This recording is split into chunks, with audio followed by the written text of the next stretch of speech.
Hello Coimbatore மக்களே, first of all welcome to our channel.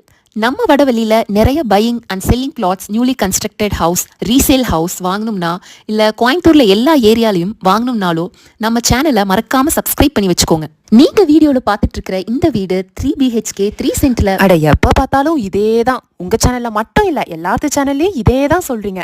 இப்போ இருக்க ஜென்ரேஷனில் சேலரியில் எந்த க்ரோத்துமே இருக்கிறதில்ல. பட் ப்ராப்பர்ட்டிஸ்லையும் கோல்டுலேயும் மட்டும் அன்பிலீவபிள் க்ரோத்தாக இருக்குது. ஸோ இன்றைக்கி இருக்க ஒரு ஜென்ரேஷனில் ஒரு லேண்ட் வாங்கி அதுக்கு டிங்கரிங் பெயிண்டிங்லாம் பண்ணுறது ரொம்ப கஷ்டம். அதனால ஒரு நல்ல கட்டின வீடாக, அதுவும் மெயின் பிளேஸில் ரேட்டு கம்மியாக இருக்கணும். முக்கியமாக இன்றைக்கி வாங்குறத விட அன்பிலீவபிள் க்ரோத்து 5 வருஷத்துலேயே எனக்கு தெரியணும். அப்படி ஏதாவது உங்ககிட்ட இருக்கா? அட கட்டின வீடு, அதுவும் புது வீடே இருக்கே. அதுவும் நம்ம கவர்மெண்ட் 8 வழி சாலை இணைப்பு ப்ராசஸ் ஸ்டார்ட் பண்ணியிருக்காங்க. ஸோ இனிமேல் மேட்டுப்பாளையம் போகிறதுக்கு டைரக்டாகவே நம்ம தொண்டாமுத்தூர் வழியாகவே போய்க்கலாங்க. ஸோ இதனால ஒரு சென்ட்டோட ரேட் மார்க்கெட் ரேட்டை விட பல மடங்கு ஏறப்போகுது. அது